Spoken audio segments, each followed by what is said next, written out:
I welcome all of you to the part 3 of the general considerations of antimicrobial agents. The specific learning objectives of today's session. At the end of the teaching learning session, the student should be able to describe the patient related factors, organism related factors and drug factors which determine the choice of the antimicrobial agents. So we have discussed in the previous sessions the various ways in which we can classify antimicrobial agents. There are so many antimicrobials. Now, which one to choose? These are the factors which determine the choice of the antimicrobial agent.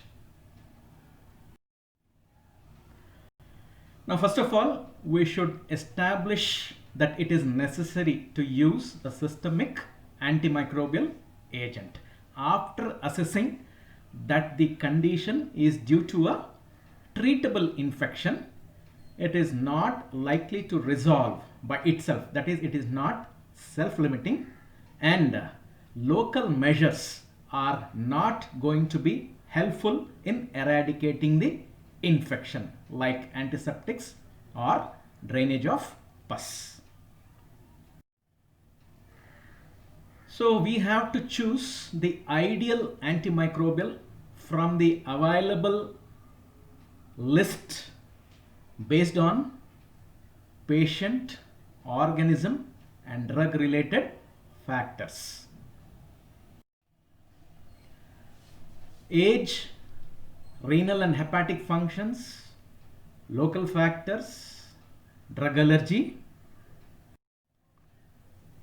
impaired host defense, pregnancy and genetic factors are the patient related factors which determine the choice of the antimicrobial agent. Age may affect the pharmacokinetics of many antimicrobial agents. For example, chloramphenicol, when used in high doses in neonates, especially premature neonates, it can produce gray baby syndrome because in premature neonates the hepatic metabolizing apparatus and the renal apparatus are immature. So the metabolism and excretion of chloramphenicol is affected. Its concentration in the blood increases, giving rise to toxicity and gray baby syndrome. Sulfonamides, when used in neonates, can displace bilirubin from the protein binding sites, and since the blood-brain barrier is not completely developed, it is immature, bilirubin crosses the blood-brain barrier and produces kernicterus. Tetracyclines are contraindicated in children below 6 years of age because the teeth and bones are developing. Tetracyclines can chelate the calcium and form a complex which can cause discoloration and deformities of the teeth and bones. So tetracyclines are contraindicated in children below 6 years of age. Aminoglycosides depend on the kidneys for excretion. In the elderly, the glomerular filtration rate is reduced because of a progressive physiological nephron loss, because of which aminoglycosides are retained in the blood, giving rise to vestibulocochlear nerve toxicity. Cautious use and dose modification is required when there is hepatic and renal insufficiencies, because the liver is required for metabolizing the antimicrobial agent into a non-toxic metabolite which is easily excretable, and kidneys are required for excreting the compounds. We have to reduce the dose of certain antimicrobials like aminoglycosides, cephalosporins, vancomycin, amphotericin B, ethambutol and flucytosine, even in mild renal failure. Whereas In moderate to severe renal failure, the dose of certain antimicrobials like metronidazole, cotrimoxazole, carbapenicillin, aztreonam, imipenem, meropenem, fluoroquinolones and clarithromycin has to be reduced. Certain antimicrobials should be avoided. That means they are contraindicated in renal disease patients like tetracyclines, nalidixic acid, nitrofurantoin. There is an exception in the form of doxycycline, which is not excreted by the kidneys.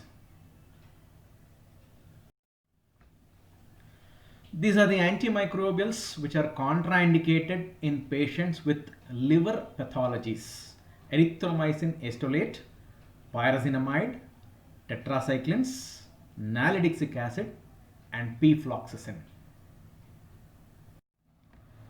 The dose of chloramphenicol, metronidazole, isoniazid, rifampicin, and clarithromycin has to be reduced in patients with liver disease. Now, coming to the local factors in the patient which determine the choice of the antimicrobial agent: presence of pus and secretions, presence of necrotic material or foreign bodies, hematomas, lowering of pH at the site of infection, anaerobic environment in the center of an abscess, presence of penetration barriers. The efficacy of certain antimicrobials like aminoglycosides and sulfonamides is reduced in the presence of pus. Removal of the abscess has the following advantages: it reduces the bacterial population. Because of exposure to oxygen, the anaerobes are killed. It facilitates the diffusion of the antimicrobial agent to the site of infection. Presence of necrotic material and foreign body makes the infections rather incurable. Foreign bodies could be in the form of catheters, prostheses, and implants. So, in adhering to the prosthesis, the microbial organisms form a biofilm within which they grow slowly, and the biofilm prevents the diffusion of the antimicrobial to the site of the prosthesis, and this prevents the curing of the infection. And it is mandatory to remove the necrotic material to facilitate the curing of the infection. Collection of blood or hematomas can increase microbial growth. Drugs like tetracyclines, penicillins, and cephalosporins bind to the degraded hemoglobin in the hematomas, and in the process their systemic absorption is reduced. They do not find their way to the site of infection and their efficacy is reduced. So it is important to drain the hematoma to improve the curing of the infection. A low pH at the site of infection reduces the efficacy of certain antimicrobials like aminoglycosides and macrolides. Anaerobic environment in the center of an abscess, it hinders the transport processes of the antimicrobial agents, especially aminoglycosides, which does not get concentrated, and hence its efficacy is reduced. Certain infections have penetration barriers which prevent the entry of the antimicrobial agent. For example, subacute bacterial endocarditis, endophthalmitis, and prostatitis. Hence, it is very difficult to cure such infections. In fact, there are a few exceptions. Antimicrobials like trimethoprim and fluoroquinolones are able to attain high concentrations in the prostatic tissue. Hence, they are utilized in the treatment of prostatitis. The fourth patient factor being drug allergy. Before starting antimicrobial agents, you have to take a history from the patient about previous exposures to antimicrobial agents. In the event of a drug allergy to certain antimicrobials, those agents should not be used. For example, in patients of syphilis who are allergic to penicillins, you have to prescribe tetracyclines. Amongst the antimicrobials, penicillins, cephalosporins, sulfonamides, and fluoroquinolones are frequently associated with allergic reactions. Host defense is very important in fighting infections.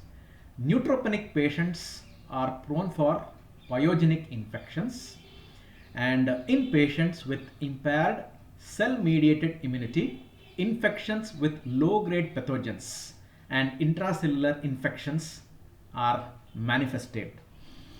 In such patients with impaired host defense, bactericidal agents or antimicrobial agents which are cidal in nature are preferred. And also in patients with infections where they are permeation barriers like SABE, endophthalmitis and prostatitis, bactericidal agents are preferred. Pregnancy is an important patient-related factor which governs the selection of the ideal antimicrobial agents. As far as possible, we should avoid all drugs in pregnancy, that includes antimicrobials.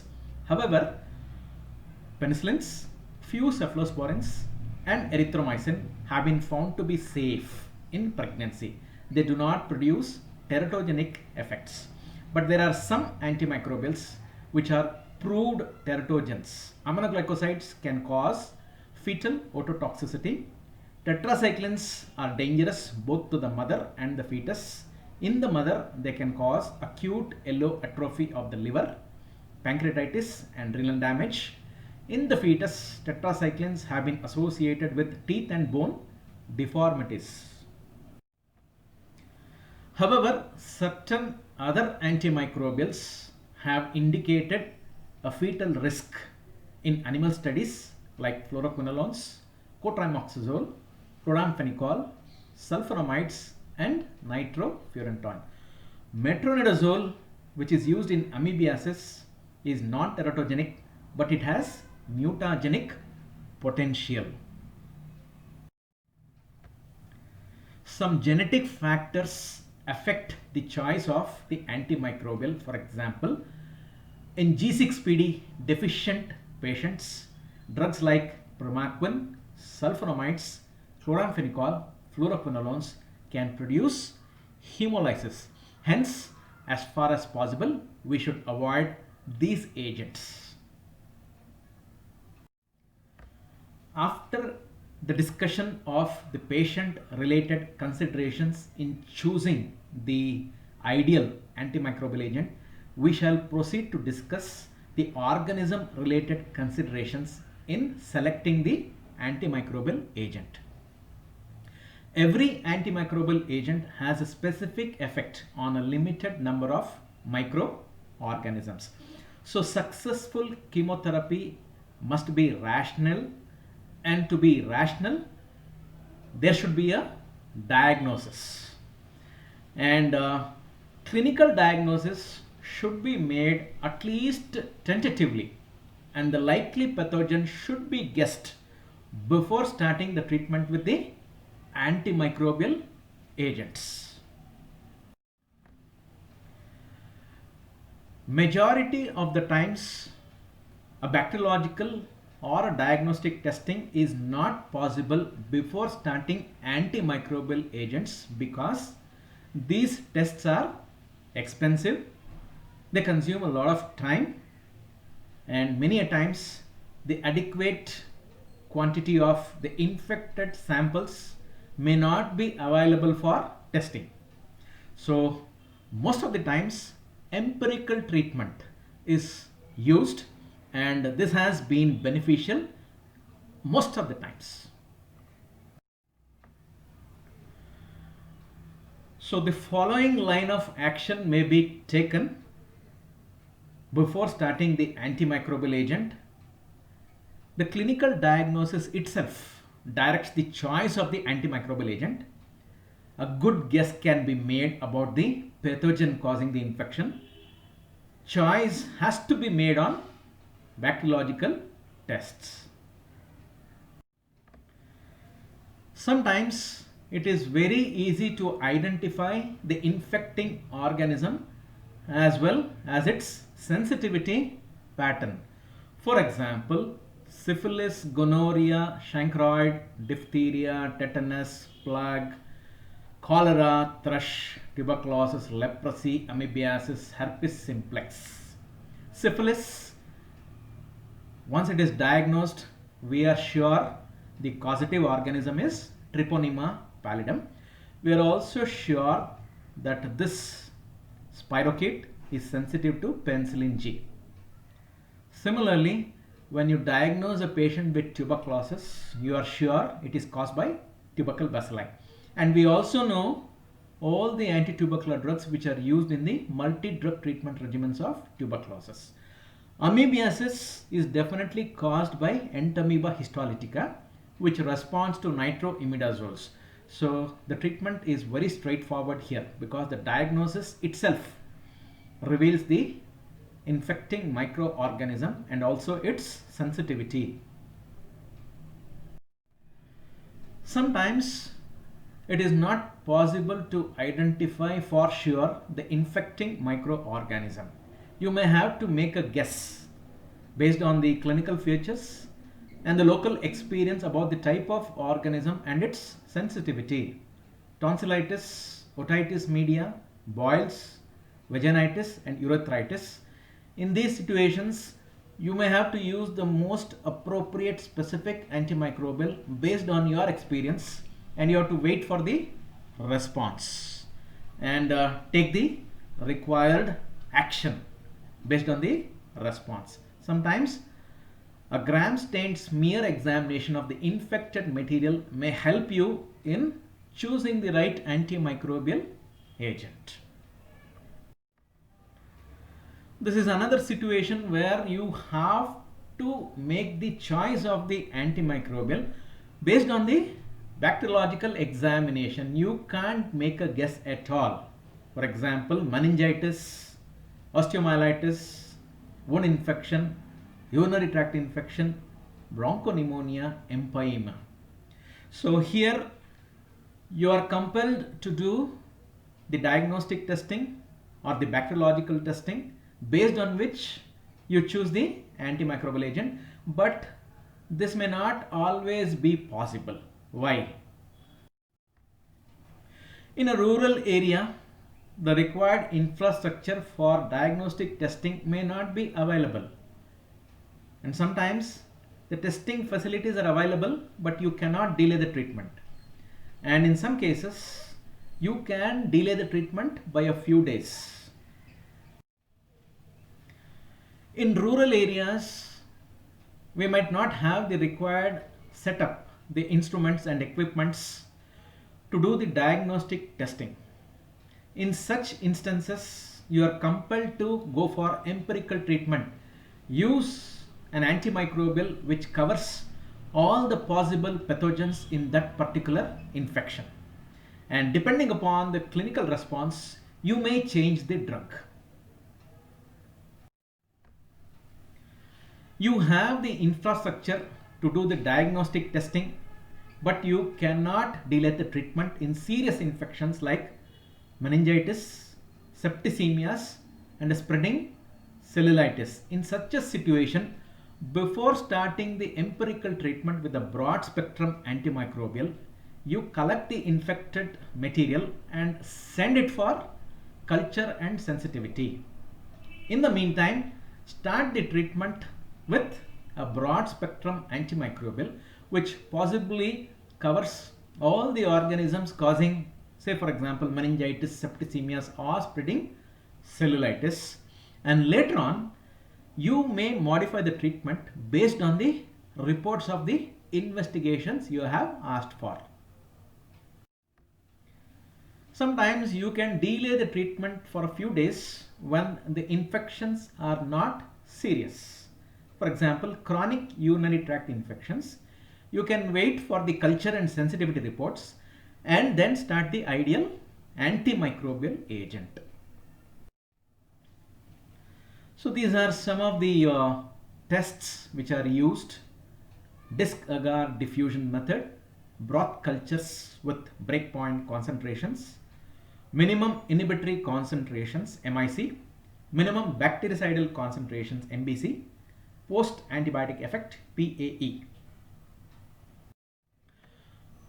The most important parameters being MIC and PAE as far as choosing the most eligible antimicrobial agent is concerned.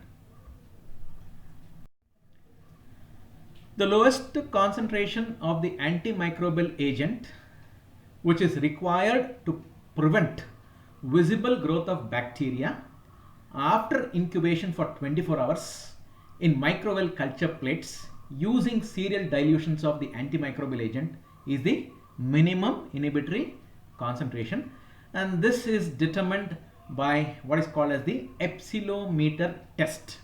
It is a refined disc agar diffusion method.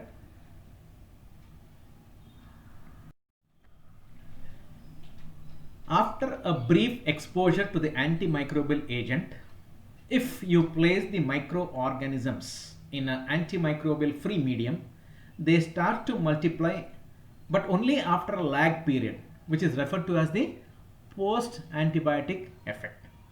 Certain antimicrobials like aminoglycosides, fluoroquinolones and rifampicin have a prolonged and a dose dependent post antibiotic effect.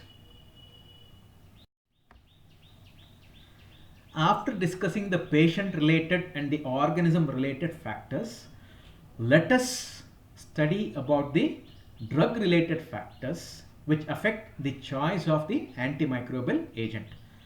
Spectrum of activity, type of activity, sensitivity of the microorganisms, relative toxicity, pharmacokinetic profile, route of administration, evidence of clinical efficacy and cost are the drug related factors which affect the choice of the antimicrobial agents.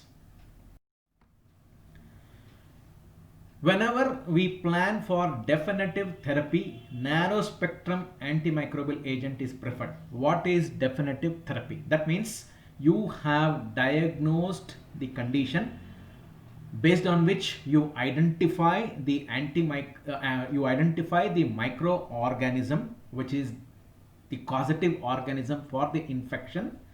So once you are sure this is the microorganism causing the infection, then you have to choose a narrow spectrum antimicrobial for definitive therapy because it is more efficacious and there are less chances of super infections because narrow spectrum antimicrobials do not alter the normal microbial flora.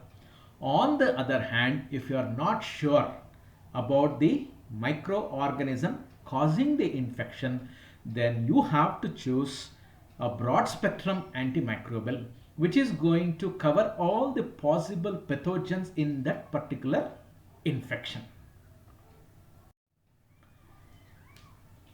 Now, in a patient with an infection having normal host defense, both static and cidal drugs are beneficial.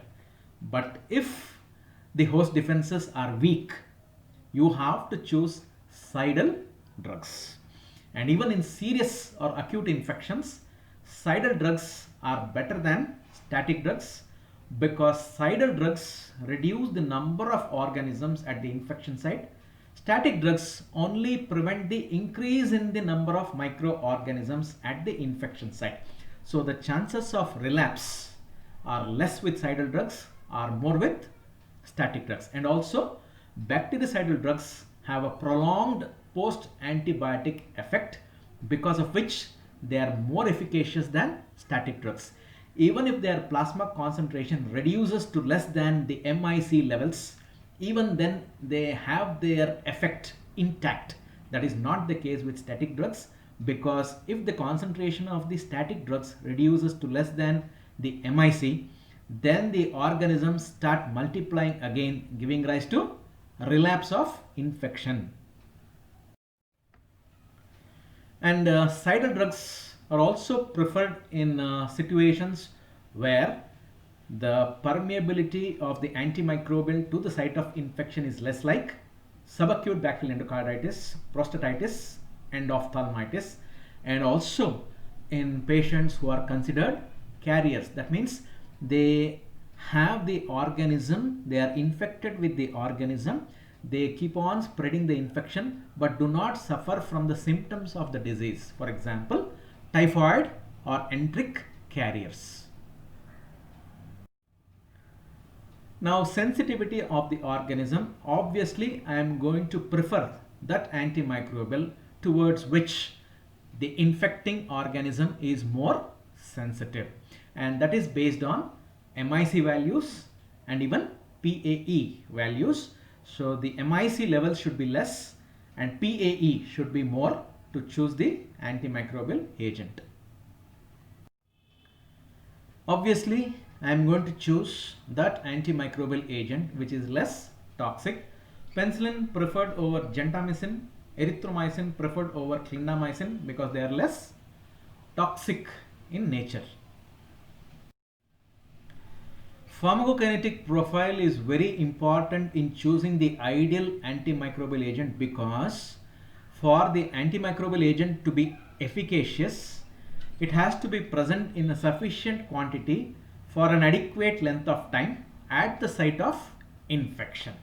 So usually we prescribe the antimicrobials at an interval of 2 to 4 plasma half-lives. So the plasma concentrations which reach the MIC levels is only intermittent. There are certain antimicrobial agents which show a concentration dependent killing. For example, aminoglycosides, fluoroquinolones, and rifampicin. These drugs are given in the daily dose as once a day, rather than dividing the daily dose into 2 or 3 portions. That means higher the concentration, better is their efficacy. So the ratio between the plasma concentration and the MIC, if it remains higher, then you can get a better efficacy with these drugs. That is why they are given as once a day dose. The daily dose is given once a day. On the other hand, beta-lactams, glycopeptide antimicrobials, and macrolides, they show what is called as time dependent killing. Rather than giving the daily dose in a single time, it is better to divide it into 2 or 3 divided portions, so that the plasma concentration remains above the MIC for a longer period of time. This is known as time dependent killing. That is why these drugs are given as 2 to 3 divided doses every day. Now, penetration into the site of infection is dependent on the pharmacokinetics of the antimicrobial agents. Fluoroquinolones like ciprofloxacin, levofloxacin, they have an excellent penetration into soft tissues, joints, prostate, and lungs. Hence, they are frequently used for soft tissue infections, osteomyelitis, prostatitis, infections of the lung like pneumonias. Whereas certain drugs are preferred in the treatment of meningitis because they attain high concentrations in the cerebrospinal fluid, like the cephalosporins, cefuroxime, ceftriaxone, fluoroquinolones like ciprofloxacin and chloramphenicol. Rifampicin and ciprofloxacin, they are used in the treatment of tuberculosis because of their ability to enter within the cells and kill the tubercle bacilli, for example, those bacilli which are lodged in the macrophages.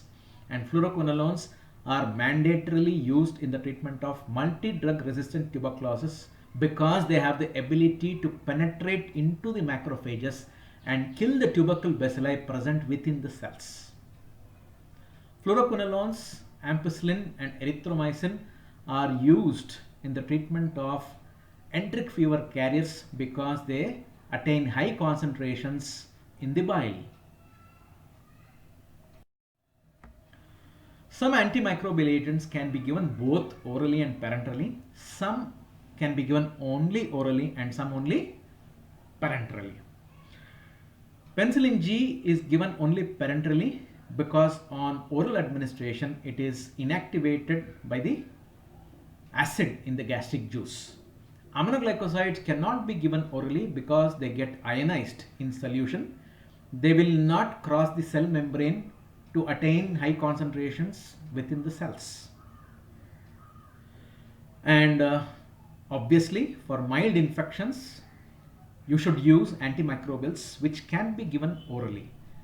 On the other hand, severe infections have to be treated with antimicrobials which can be given intravenously for a faster action and a more expected benefit, a more predictable action.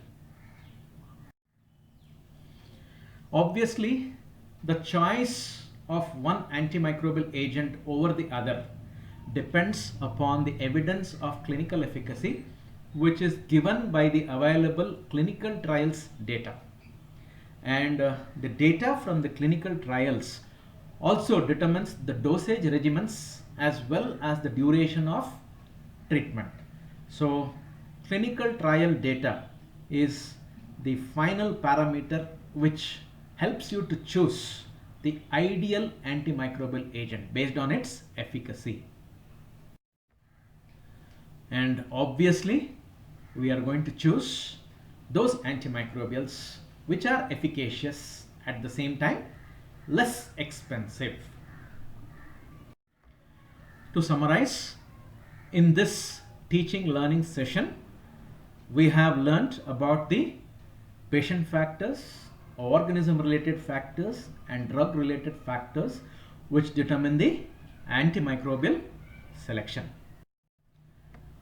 Thank you so much and happy reading.